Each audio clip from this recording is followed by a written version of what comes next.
All right, everybody, welcome back to Beans No Ball here for a little preview of Championship Weekend. Now, obviously, before we start, last week I guess we kind of forgot to go over our records predictions, so we'll just throw that in here real quick. So obviously, we went 2-2 each of us, and we had a little.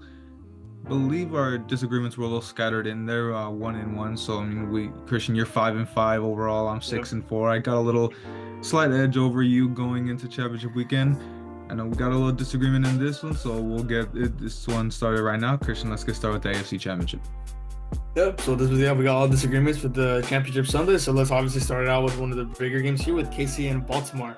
Obviously, once again, Kansas City is trying to look for that, the two-piece Super Bowl champs once again. Hasn't been done since the Patriots many years back. And a lot of America doesn't want the Kansas City Chiefs. Everyone's rooting for Lamar Jackson. I know a guy like me does not want a Taylor Swift Super Bowl. It just will not be right, for the fans and everything. But with From an Mahomes and entertainment what he perspective, man. yeah, but I'm just a Nah, hater, no, man. dude. Of I'm just course, a hater yeah. straight up. But what Mahomes been doing since he's been in the league, and obviously, early in the season with Kansas City having a decline, there already him counting him out. But once again, it's the playoffs. You got to realize, you can't count Mahomes out. He was down at halftime against the Bills, and led the Chiefs right back. So you can't count him out in the playoffs. And obviously, the big key thing with the Chiefs that that's been we've been talking about more is that defense. That defense has really been picking up for the Chiefs more, putting less pressure on that offense. Mahomes doesn't have to be doing everything. Same with Baltimore. Their defense, arguably the number one defense so far coming into this playoff, coming into the championship Sunday. That defense is really scary. Obviously, they were without Marlon Humphrey in the divisional round. I don't know the status on him yet, but the one guy also brought it too, Kyle Hamilton. He's been having such a great season, and he's been a great leader for that defense, and that for that secondary, which is pretty well for them. It's been going great, and they're probably gonna give those Chiefs receivers, a little bit of work. I know those Chiefs receivers, with MVS, Kadarius Toney, and even I think it was Michael Hartman as Cole well. Harbin, yeah. Yeah, Michael Hartman. Those three receivers.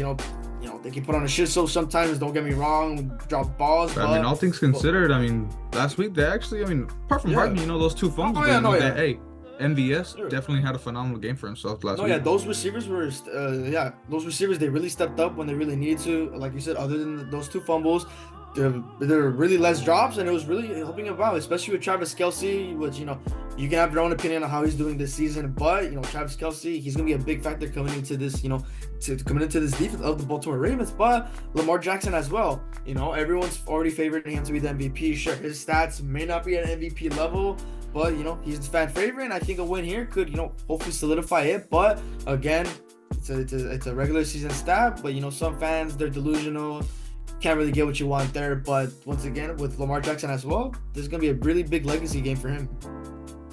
Obviously, and you make a big point about that Chiefs defense. Big point here being, last week they absolutely shut down the Bills' run defense, and I think that, obviously that was huge in getting that win. And I think that's going to carry over into this game.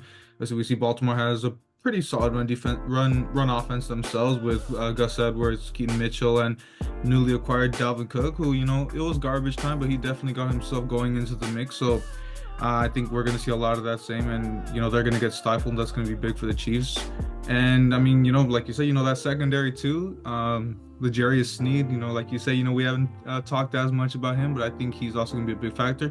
Kind of call my shot. I'm expecting him to probably get an interception in coverage of Zay Flowers. I think that's also going to be a really big factor for them. And look, you're going with the Ravens. It's just hard for me. Look, everyone on the Chiefs right now. Mahomes, Kelsey's been struggling, and even the receivers, like what we've been saying, they've obviously always put on the shit show. Even they kind of, been back on the up. I can't bet against the Mahomes and Andy Reid Chiefs. Yeah. I'm gonna have them go and win the AFC Championship, get back to the Super Bowl. As unfortunately, like I said, probably gonna get a Taylor Swift Super Bowl, but that's just what happens when you got Mahomes and KC. And of course, we'll move this into the NFC side. Lions and Niners. Obviously, who would have thought at the start of the season we're gonna get the Detroit Lions and Jared Goff himself back in the NFC Championship? Now, I think easily the biggest narrative going into this one is that Detroit defense. you know, look, hey, I'm pulling for Jared. I'm pulling for, offensive side. Detroit's definitely got it all, but that defense, it's really been a big cause for concern. Obviously, we see the secondary; they keep getting burned by everyone. We see, Puka hit like 180 in the wild card, and even Mike Evans, who's really been struggling, got to like what 160-ish, something like that. I mean, all the corners and safety have been getting absolutely cooked.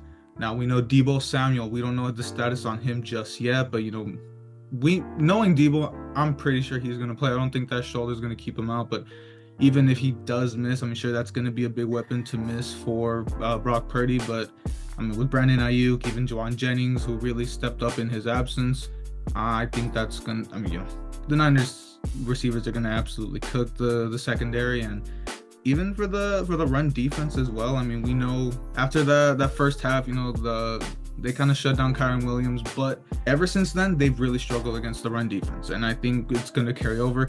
Really expecting Christian McCaffrey to just feast on this Detroit run defense. And look, the one silver lining that a lot of people look at with the Lions after all that, it's their O-line. It's probably the best O-line that's left in this at these four it's teams. been a huge factor for them. Obviously, games and how the run game's been going again with Jamar Gibbs really getting exactly that with that run game. That's obviously they've been getting the run game going. That monster duo Montgomery and Gibbs, and obviously you give Jared Goff time in the pocket, he's gonna be phenomenal. And if he's gonna have to struggle, if he's gonna face pressure, that's when he kind of turns into that abysmal back into 2019 Rams Jared Goff that I got to watch so much. And I think that's gonna be the factor. I think that Lions O-line is kind of start to get kind of let up a little bit. I think the Niners are finally gonna get some.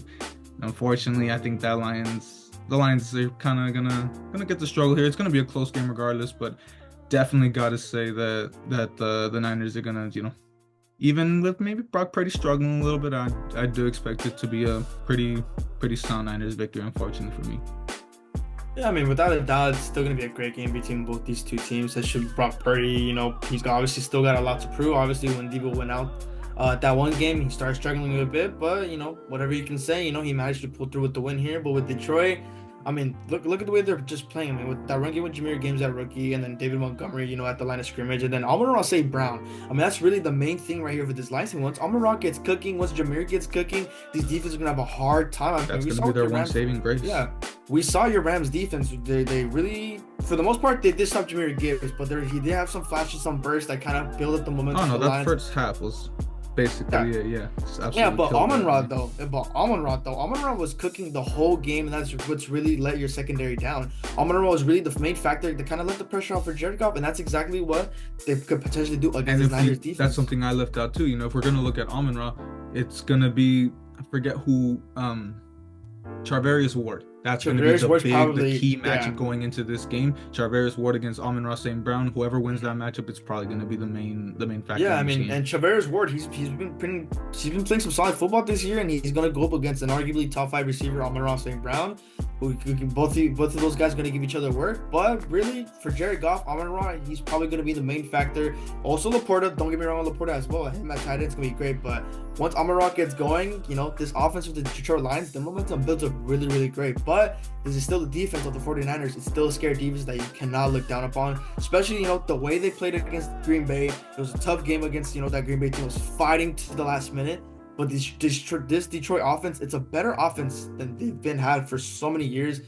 I just feel Jared Goff, he's going to pull up here and he's going to go back to the Super Bowl. And, potentially whoever wins in that KC Baltimore game, it's going to be a Jared Goff story, man.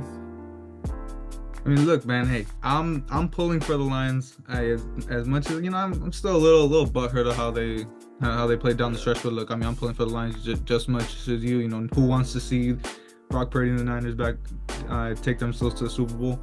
But all I'm gonna say is, look, as much as I believe it's gonna be the Niners. But if they find a way to fumble this situation, we're definitely gonna have a video coming out about that. We're gonna have some ammo to load into, and we're definitely gonna have a lot to talk about. But of course, that's gonna wrap us up. Just a quick little preview. We'll probably get a lot of more depth going into the recap coming Monday morning. Obviously, thank you guys for watching. Hope you like and subscribe, and we'll see you guys back here soon.